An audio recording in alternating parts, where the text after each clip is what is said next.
Mayor, members of council, tonight on the agenda we have 3 items for the open session and then 1 closed session item. As we talked about several weeks ago, the Chief Goldsmith will be here to present to you information regarding policing strategies. We also have George Homewood, who will discuss 2 items from the Planning Commission. One is Talbot Hall, which actually is not going to be voted on tonight, but on the 24th, as well as a carryover item from the last time council had a formal session, and that's the DSF development update. We have Jim Reddick here, time permitting, to discuss our hurricane readiness, and then there's 1 closed session item. 1 closed session. Yes. Okay. Andy, do you have any? Just a couple things. Let me start with, if I could, and most of these are going to really be PD issues, and if I could, the summertime's coming up, 4th View Street, it's going to back up, and I know that we just got a letter today. Barkley just read it. I just got it here in the mail. We need to, what's going to happen is it's going to back up down Willoughby. It's going to be a safety issue. As you know, it does all the time. But the one thing that if we could look at is pre-staging, understanding that we know that we're going to have backups in the summertime, is perhaps pre-staging Norfolk PD there in the intersection, understanding it may be a special enforcement issue. And if we don't have the manpower there, then perhaps we look at using sheriff's deputies if we need to go dig deep into manpower, because it is Fridays, it is summer, Norfolk PD may be stretched. But it may be something that we need to look at. It's very dangerous, because what's going to happen is getting a fire truck down Willoughby in the summertime is going to be virtually impossible. An ambulance down there. So Fridays, and it may be other days, it does back up more, but what ends up happening is those vehicles get backed up and there's no way out. So it may be something we need to be cognizant of as the summer does approach. There's been also an issue of some drug activity at Ocean View Park. The gazebo, what's happening is people are moving from gazebo to bus stop and back and forth. This was told me last night, so I really didn't have time to get that information out to Sabrina, who's done a great job for me on those things.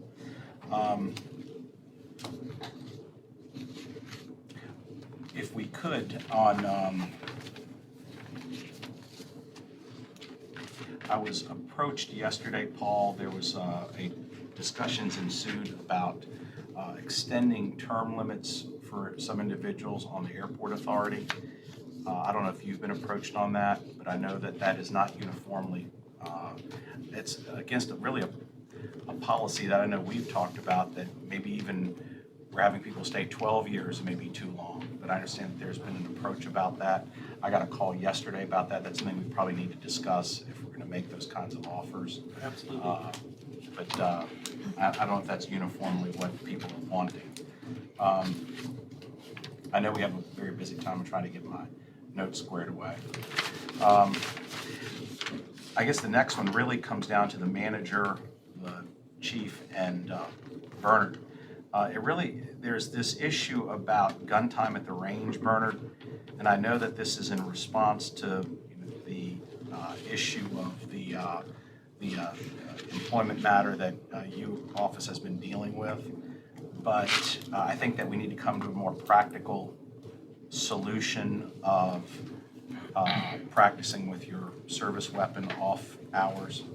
I personally don't like it. I think we need to decide if it's compensatory or not, if they want to practice on their own. If the range is unavailable, I don't know if that, and we need to look at what other cities are doing on that, but I know that we need to talk about that somehow, and that's a range issue, and it is something that is significant. Also, I've noticed, and I guess, Chief, if we get a chance to talk about it at some point, is I've noticed that there are times that officers are in vehicles 2 together, and there are times that they're in vehicles 1 together, and we want alone, and their partners need to be in another vehicle. I don't know how we're handling those matters in the future, but we need to go back and look at our structure with regard to making sure that we can get 2 officers in a vehicle on nights. That's significant. And lastly, I know that we had CIT money that was set aside because you and I talked about it. I don't know, it was about $250,000 or more was set aside in this budget. That money being for mental health treatment with Community Services Board and Norfolk PD, but we really need to perhaps examine it from our point of view as how we handle the matters that have recently occurred, and have a discussion about that. How does that money fit in? How would it have alleviated some of the issues that have come up? I'm familiar with the fact that, a gun to a knife, I get it. But also I think that money does involve training, more training. I know they have in-service training for PD, but I think it involves more training that we have set aside, and maybe we can get that money released and moving as soon as possible to deal with these issues that we're having now. That would be, I think that would be more appropriate. Terry, I think you were also involved in that. Right, and I actually talked to the chief this year before the budget, and frankly, he assured me that he had adequate staffing and funds. And more importantly, that he had every shift covered, that he had a CIT trained officer. We can talk with him more, I guess, with his presentation, but that there was always somebody for every shift to cover were there a mental crisis that came up. I agree wholeheartedly about anything we can do to get our officers trained on this, but I was reassured by Chief Goldsmith this year budget that he felt we were doing what we needed to do. Well, I know, but we set aside more money just now Right. for more. I mean, I know you were involved. I in asked it. him about, do Yeah. we need to give more money, and he assured me that he thought he was at where he needed to be. Where, But we on could, the new budget number. Okay, fine. but Good. we can certainly Good. address that, because And- I totally agree. And I'm glad you brought it up, because that's a real interest of mine. And also, and this is something I've been thinking about, probably, Paul, for the last few years, and not taking anything away from you, Marcus, but and I think we need to understand, we're a major city with big city problems. And one of the areas that we may, and I don't know, I know in the past we had or historically, you may have served on a council that historically had a dedicated, taking nothing from the manager, but the head of public safety. I mean, he wears both hats. Running a city of 250,000 people with a $1.2 billion budget and 4,000 employees is a lot. Then you throw in the seriousness of Norfolk PD and what PD has to deal with, is maybe we need to have somebody who sits at the table with us that answers to us as a director of public safety, or the manager does, but it's a lot on him. I mean, and what ends up probably happening is, for him to deal with that, gets put to an assistant. And it may be something we look historically back on. What are other cities doing? What are other big cities doing? Are they dedicating that Department of Public Safety and somebody that answers to the council, and as the manager does, and the chief can deal with the strategic and tactical aspects of the street, but the budget policy issues that come out of that position may be something to look at as we deal with Marcus. I mean, Marcus has had to deal with this, all the issues we've had over the last, week and a half, 2 weeks. How many hours has that taken Marcus away from managing the city? And not taking anything away from Marcus, I think he's done a great job.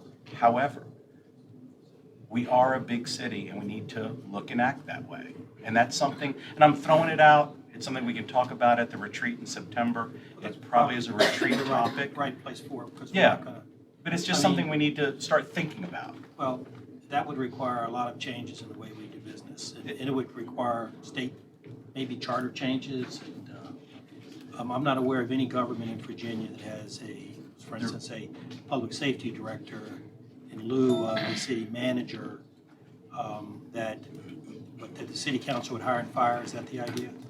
If that's the case, or we hire and fire him and he has that role, if that's the case, then we look at perhaps that's where we need to go. We need to devote the time, effort, and money into that particular.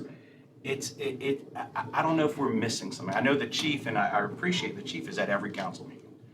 And we didn't get that before, I know that.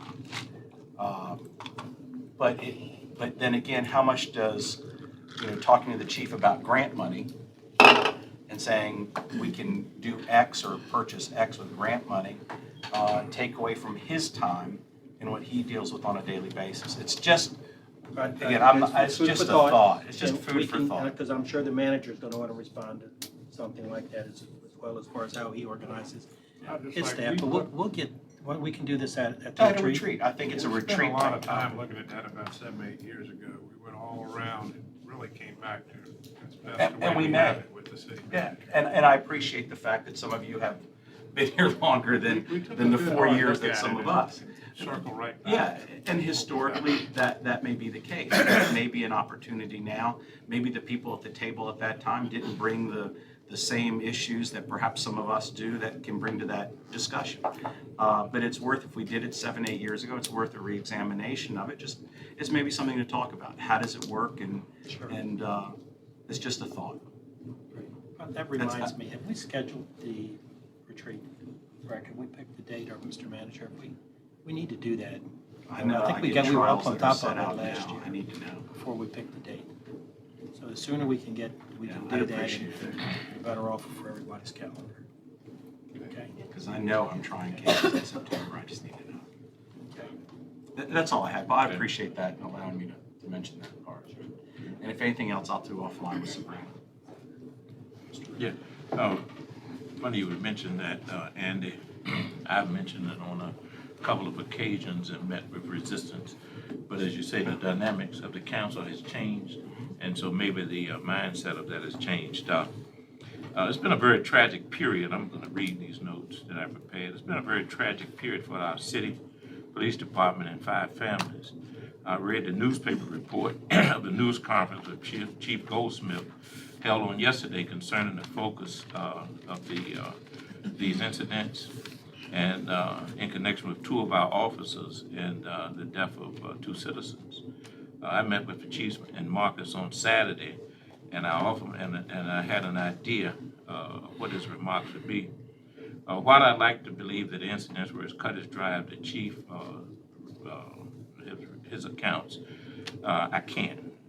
The chief in this statement said now that it's up to the Commonwealth Attorney's Office to determine whether lethal force was necessary. And this would just be a long list of justifiable homicides.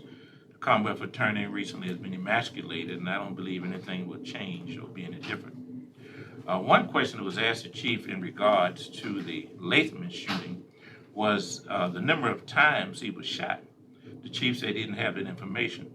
Now that's hard for me to believe because the number of murder scenes that I've been a part of when I used to move bodies for the medical examiner's office, and the number of bodies that I've received from the medical examiner's office with gunshot victims, and that information is readily available. All of the families have been affected are not liars, and all the police officers are not necessarily telling the truth all the time. One question, both the incidents went horribly wrong, and as much as I hate to say this, I point at the chief and the city manager. I have been sitting at this table since 2009. I have been asking for funding for mental health as far as our police department is concerned. And my major thrust with that was the number of military people here enlisted and retired or not in the service anymore that would be subject to post-traumatic stress disorder. Now, I wrote Bobby Scott, Mark Warner, Jim Webb at that time, and also the Congressman Glenn Nye. The only response I got was from Glenn Nye, and I met with Glenn Nye at his office here, along with 2 individuals, one veteran and one gentleman whose daughter was being released from Eastern State, to talk about mental health funding. And I've talked about this mental health funding in our police department, and it has fallen on deaf ears. But now, you know, in the words of Malcolm X, the chicken has come home to roost. In regards to the Latham incident, I would say, if I had my guess, and I could be wrong, that the police officer probably hadn't been on the force any more than 5 years. And the number of shots makes a difference, because the Supreme Court says once a situation is under control, the police officer has to stop shooting. And I am not sure as to the number of shots that were fired, but according to this young man's sister, he was on the floor and he was immobilized, but, you know, shots were still fired. And those things make a difference. They had an incident in Cleveland where it happened in 2012, and recently 6 police officers were indicted, and 2 of the commanding officers were suspended from the force. They shot one person in a car 15 times, another person in a car 14 times. So the number of shots makes a difference. And the thing that really that gets me as far as the Calvary Towers issue is that mental health people were supposedly present. And if they were present, and if they asked the police department to go in first because the gentleman there would see them and be agitated, then somebody should have retreated. And I guess we need to look at the leadership as far as the Community Services Board and who is making these decisions. These incidents, while they escalated and were quickly, you know, put down, they were it just went horribly wrong. And I believe that something else could have been done. I believe the chief in his explanation about about tasers. Sometimes they cannot necessarily depend on them. The person could move. You could just get one sting to them. So, you know, I can understand that. But we need to realize that for years, every city in this region has taken mental health money to train their police officers, except Norfolk. And every time something happens, Norfolk says, well, we have a different model. Well, our model is not working. We have two families who are burying somebody who had mental health issues, and who had one of them had calls to the house before. And we just have a very serious problem. The problem goes deeper than the incidents that we've had. We have a deep division between black and white police officers on our police force. We still have some of the old guard who trained white officers to believe that the black community is the enemy. We still have some longtime white officers who still stir in the pot of racism in dealing with the black community. And these young white officers are buying into it. We need to look at ourselves as a city and examine to see, are we still living in the 50s and the 60s, or do we truly have a professional police department? It seems that the same old issues crop up every 5 or 6 years, and that's not good. And don't think for 1 minute that I'm the only person in the community that's upset about this. I might be the only one talking about it, but I'm not the only one. And I hope the community comes to this council and to this administration in full force, because it's totally ridiculous that in 2014 that we cannot go to a scene like this and come away in a positive manner without somebody black on the floor laying dead. And I asked the clerk, and I haven't seen it yet, maybe they have a chance to recover, the number of times I have asked for increased mental health funding for the police department and training. I've asked on several occasions. And so I don't know whether the clerk can pull them up or not, but I know at least on 5 or 6 occasions I've asked for that, and nothing has happened. And so now that we look awful, all of a sudden we've come up with some money. All of a sudden we have 2 other council people who are so interested in it now, and you being one of them and you being the other, and we've been asking about it. All of a sudden, Marcus, you found other money that we can put into it. But I've been talking about it since 2009, and living here all my life and being interested in municipal government. there are a long list of tragedies that the black community has suffered at the hands of the police department because of the lack of mental health training. One guy was actually choked to death in front of the Mental Health Institute next to Lee Memorial Hospital. One woman who lived out in Titustown, who was just a street person, everybody in the community knew her, the police came up and asked her about somebody stealing a car.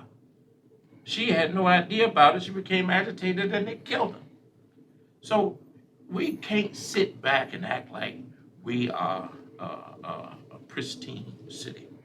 We have some awful, awful things in our, we have the greatest naval base in the country, but after that, we have the most cases of school racists and segregation, massive resistance, and all of those things, and then we have these police shootings.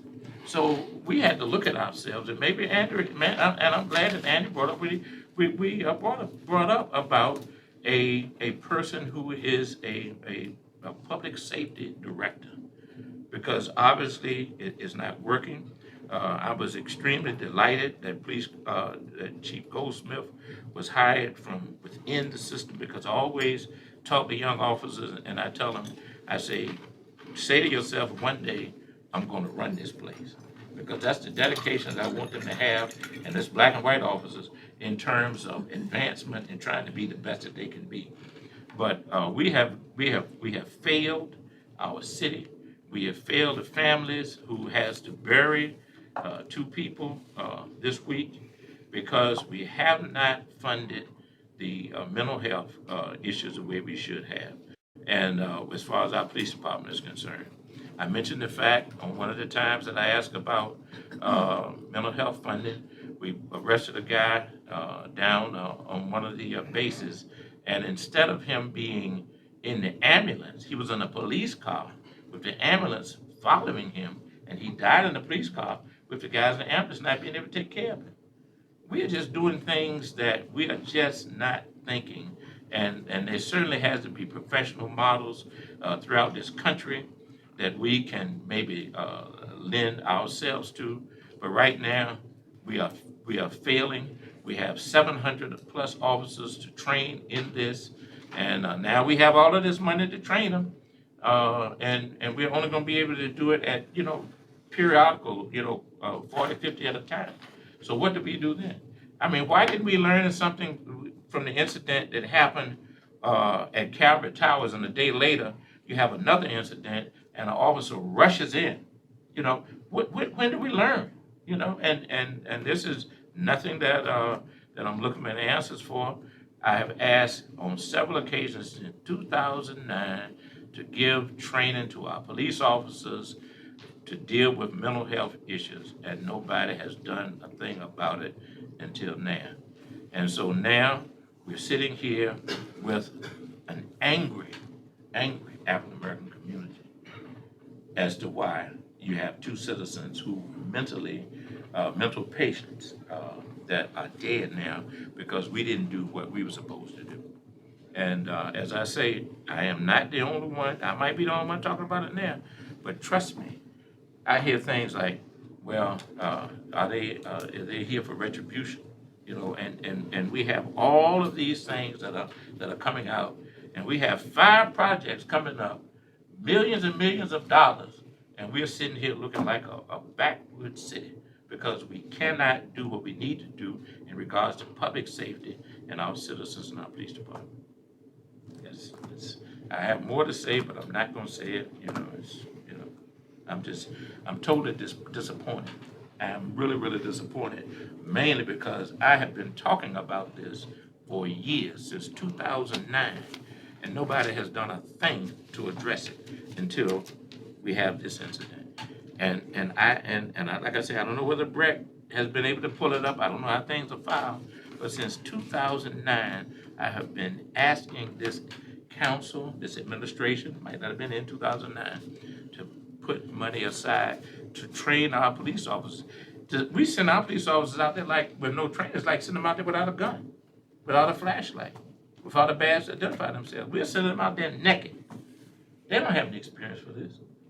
And as I say, Marcus, you and the chief is where it falls. I like you guys, but I gotta call a spade a spade. This is where it falls, on you and the chief. That's it. Right. 4 times. Okay. 4 times. 4 times. And now all of a sudden it's important. Okay. That's all I gotta say. I only have one thing, Marcus, they may already know that the Meadowbrook Algonquin people, if we told them, I mean, I guess we're putting everything on hold right now, but if we're communicating that with them about the Meadowbrook school site and what have you. I think they understand that we have put everything on, yes. Because before we can move in any direction, we need to talk to them again. We don't want to blindside them. And I know you got a letter and I've got a letter. This small level of, maybe they think something's going on that they don't know about. We need to assure them it's not. Right. That's all I have there. I have a couple of things, I'm sorry, I'll try to be quick. A couple of questions on the agenda for today. Have we hired a resilience officer? Not yet. Do we anticipate doing that, or are we interviewing, or? We've not made a, an official announcement with the resiliency officer. What this grant does tonight, it establishes the relationship between the city and the Rockefeller Foundation and provides funding for that position. Secondly, maybe I've been asleep at the switch, but have we received funding from HRPDC before for projects as we are today for this boat dock? I've never heard of this before. I do believe it's a grant that we Right, so applied to. have we ever gotten a grant from them before? I'm not sure. Typically, it's passed through. Screw them. Passed it? Screw them. Oh, They might have okay. applied for it. Okay, so it's, all right, so we have done this before, that we've done money through them? Nobody knows, okay. This, with the taxes that we're voting for today, I just was curious, and somebody could get back to me, but I saw all the refunds, and I'm assuming people are going through and looking at the taxes. On the other side of it, are we getting more taxes from mistakes from underassessing? I'm not sure if I understand the question. Well, I'm assuming that we are giving money back because somebody has looked at the tax rolls and determined we overcharged. Right. So when the same review is done, are we also finding times we've undercharged? Sure, without Make getting, me feel better. right, sure, without getting into the business of the treasurer or the commissioner of revenue, it should work both ways. Right, but we never hear about that. It might be interesting to see that. Right, you vote on giving a refund, you would not vote on receiving I additional know that. dollars. I just was FYI, somebody tell me, it might be interesting. Sure. All right. Could somebody sit down with Mr. Ronnie Boone and go over the permitting process with him? It's embarrassing that we have these articles periodically. I'm sure there are other developers maybe that this has happened to, but it seems like maybe we could be a little proactive and see that these kinds of mistakes don't keep coming up. And then lastly, I went to the Larchmont meeting last week about the new building. I had been promised that there would be an open dialogue about the decision whether we build a new building versus building a renovation. There was no such dialogue. There was no opportunity for that dialogue. The architect had a very quick little summation about why renovation wouldn't work, and then moved on immediately to discussions on the plan.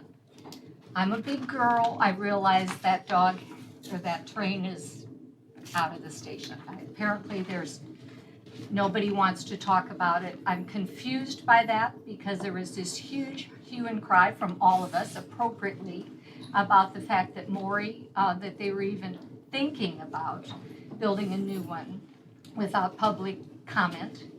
But yet we had no public comment for this with Larchmont, and I'm assuming there will be none for Ocean View, the way that if theirs was done the way this was done. Okay, so that's where you guys are. Now we've got this issue, and Paul, you can remember this very well. that with the new building, there goes the playing fields. That's where they will be built. So I'm assuming that they're going to build the playgrounds, which will be right there on Hampton Boulevard, on the entryway into Old Dominion, into Larchmont. And my concern is where it's going to be sited, because there are some majestic trees on that lot. And I mean, I am very concerned about it. I think it's going to be a huge disappointment for our city and what that's going to look like. The way it's sited now, if the old building goes away and the trees go away, and you're going down Hampton Boulevard and you look over at the left on the new side, what you're going to see facing you is the heating element of the new school. So I'm very disappointed about how this is done. I realize very few people care, on council anyway, about saving the building. I'm thrilled the students are going to, and the teachers are going to have a new facility. But I have to present to Larchmont Civically next week about this, and I would really appreciate having a site plan and having you explain to me what's going to happen to those playing fields while the new construction's going on, where the new playing fields are going to be, and what trees are going to be sacrificed for, and how they're going to make that be an attractive facade as you're driving down Hampton Boulevard. So may I ask a question of Terry? So I can better understand, is it already a deal that you saw that we're done? There was no discussion about anything. The discussion Tuesday night was whether or not we really needed a computer room, what the facade would look like. It was more of a presentation than a discussion. No, it was presented, and then there was a breakout, and the discussion was around instructional design, which is appropriate. I mean, I'm not against that by any means, but there was no opportunity to have anybody stand up and say, and Mr. Forget the Maddock, the architect, spoke briefly about why they did not feel renovation was appropriate. But I was just surprised that there wasn't some opportunity. But I mean, they're way down the road. So now my concern is the approach going down Hampton Boulevard, because that's going to be, personally, I feel like that's a huge hole for the neighborhood. But I need some answers on what the site plan is going to be. Thank you. I don't have any, the staff is taking care of. Thank you, James, for the latest one.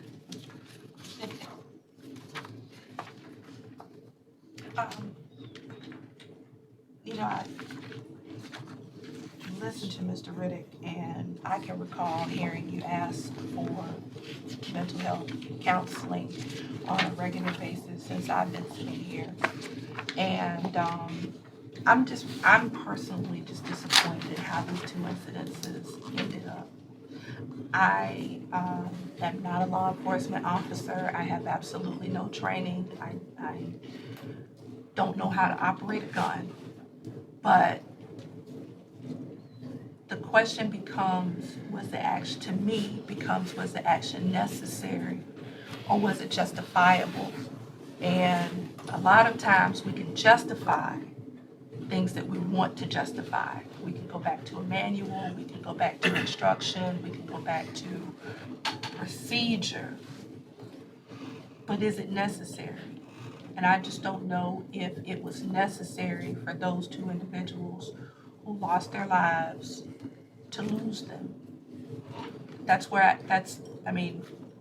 have an issue with. I don't want any of our officers to not go home because somebody, put their lives in danger. I don't want that to happen. My first officer funeral, and it was very moving. It really was. But also, I don't want citizens to not go home either because something was not necessary, but could be justified. And so I think that's something that we have to look at. Again, I'm not an officer, no training, but I think we have to look at how situations are handled and what is the best course of action. And if there are other alternatives, and I know you guys don't shoot to wound, you shoot to kill, but is there some other alternative in certain situations where the officer goes home and so does the citizen, or at least they go to jail? If the citizen goes to jail, he's still alive, and we can hash it out afterwards. But when the citizen goes down in a body bag, and there's just one side of the story, and, I agree with Mr. Riddick, all the family members aren't lying. They're all not lying. And so I just think that, we have to figure out how do we handle situations where innocent people, still innocent until proven guilty, don't die, and neither do our officers. So we just have to figure that out. The other thing that I have is our people, our employees who are driving heavy equipment, those big trucks where you can't see a 5-year-old or a 10-year-old dart out into the street. They need to slow down in neighborhoods. They need to slow down in neighborhoods, and they also need to get off their cell phones. They're going too fast in these neighborhoods, and school is about to be out, and they can barely see me in my car, much less a 5-year-old or a 10-year-old darting out into the street on their bicycle or playing hide and go seek or chasing after a ball or something or another like that. So they need to slow down. I am in neighborhoods. I am all over Norfolk. I speak to all kinds of folks who work for the city. And when I see them, I speak to them. But I also see them driving down the street way too fast in neighborhoods. So I need to slow it down, and I need to get off those cell phones and pay attention. That's it. Andy brought up the gazebo issue, so the same person who talked to him sent me an email last week, and I was going to bring it up at our council concern. There's been an increase of criminal activity down at Ocean View Beach Park under the gazebo, mainly with mentally ill people. And the police officers down there have brought this up at the Civic League meetings, and that's where there's more attention coming. I know that Community Service Board in the past had a program in place where they had educated the Pretlow Library folks on how to identify and provide resources. I know there's been some turnover at that library, so maybe there needs to be some more training with that. So hopefully Sarah and her folks can bring some attention again to that area. It is an issue between the bus stop, the park, a shopping center, and a public library. It's a great place for homeless and mentally ill to hang out, and it's causing some issues in the summer as the weather changes as well. And I should have run that by you, and I apologize. Yeah, it's okay. Yeah, I mean, it's we represent the whole city. So, just an interesting thing I've observed in the last 2 weeks. 7 times I've been on the interstate heading home from downtown or coming here, and if you're heading south on 64, and everybody knows this before the interchange, where all the cars start braking over on the Virginia Beach Boulevard part in the way it is, I've seen our fire and paramedics out there responding to car accidents. Because it's in our jurisdiction, the interstate, we respond to those. And I had a conversation with a few of our first responders, and they've told me that that particular location gets more phone calls probably than anywhere else in the city. I'm wondering our resources, how much they're being used because of VDOT not recognizing that there is a serious traffic issue there, because that's where all the cars merge over to get on 264, and there's a kind of a blind spot because people are coming uphill. So just like going in a tunnel, people start braking. So people are braking there and they're constantly rear-ending people because they're trying to speed over to get in.